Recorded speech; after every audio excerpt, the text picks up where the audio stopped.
ॾाहूं ॾींहं तक़रीबन सवले नमूने खां असां मानी कोन खाधी आहे। वाउंटरनि जी टाइम त सभु अचनि था, लाइनूं गाॾियुनि जूं, पोइ हार वठी ईंदा, पोइ हीअं कंदा हूअं कंदा। हींअर त साईं ख़ैरु लॻो पियो आहे। खिपरो मां अव्हांखे ख़बर ॾींदा हलूं त खिपरो में बरसातनि सबबु पाणी बीहण सबबु ॿोॾि वारी सूरत हाल पैदा थी वई आहे। रवासी पंहिंजा घर छॾे रोडनि ते वेहण ते मजबूर थी विया आहिनि। इन मौक़े ते ॿोॾि मुतासिरनि जो अवामी न्यूज़ सां ॻाल्हाईंदे चवणु आहे त असांखे त हूअं अॻु में बरसाति खे त 2.5 महीना थी विया आहिनि।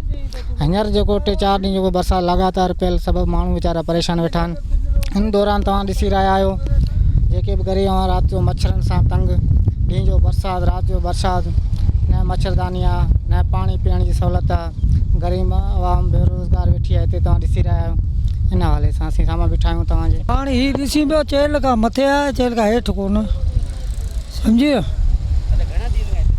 असांखे जहिड़ो कर 15-16 ॾींहं थी विया आहिनि वेठा आहियूं। अॻु में बि आया निकिरी, अञा त कुझु कोन्हे। पाणी मथां खटूं बटूं सभु तरी वियूं, ख़ाली रलियूं ऐं प्लास्टिक शहर खां वठी आयो, उहो ॾियो सुता आहियूं। किराए ते बि जाइ कोन थी मिले बाबा, हू छा ॾींदा, किराए ते बि कोन थी मिले। हींअर महिरबानी इहो जेको चांवर असांखे पचाए रसाए ॾींदा, असां 3 ॾींहं थिया आहिनि, असां का शइ कोन बची आहे घर में।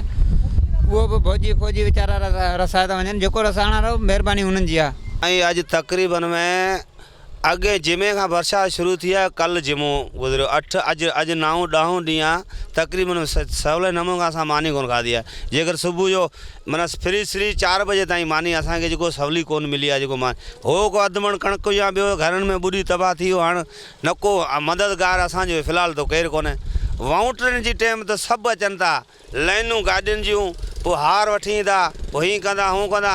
हींअर त साईं ख़ैरु लॻो पियो आहे। सभु संदे बंगलनि में बंदि थिया वेठा आहिनि ऐं ॿाहिरि आया हीअ हाल आहे। रोड ते हाणे ॿार बचनि वारो केरु रोड ते वेही थो सघे, लाचार आहे। हेॾां पाणी जी माना चेल जेतिरो पाणी आहे। अॼु ई मुंहिंजो सौटु आहे जे घर आहे, हुतां कड़ टुटी आहे, तक़रीबन 10 फुट पाणी मथां अचे पियो। चवनि हिन में असांजे घरनि मथां लांडियूं तरी वियूं बाक़ाइदे। केरु ई कोन आयो, अचनि था रुॻो ॾिसी हलिया था वञनि। हुनखां पोइ जे केॾी महिल वाउंटरनि जी टाइम अचनि था, हर शइ तव्हांखे मिलंदी, हर शइ थींदी। अञा ताईं धणी लवणो बि कोन आयो त हेॾा मुंहिंजा माण्हू वेठा आहिनि या न। हिते रोटी ते अॼु 20 ॾींहं थिया न असां वेठा आहियूं। हीअ जहिड़े पासे खिपरो वाह में निकिरी सघे थो, मिशनूं लॻाए सघनि था, जिते बि कढी सघनि था। ॿोॾि मुतासिर वसवारनि खां मुतालबो कयो आहे त हंगामी बुनियादनि ते पाणी खे निकाल कयो वञे, जीअं असीं पंहिंजे बचनि सां गॾु पंहिंजे घर में वेही सघूं। कैमरामैन रहमान उमरानी, फज़ल उमरानी सां गॾु हरेश KBC अवामी न्यूज़ खिपरो। मज़ीद ख़बरनि ऐं तफ़सीलात लाइ विज़िट कयो असांजी वेबसाइट www.awamiNewsHD.com ऐं ॾिसंदा रहो अवामी न्यूज़।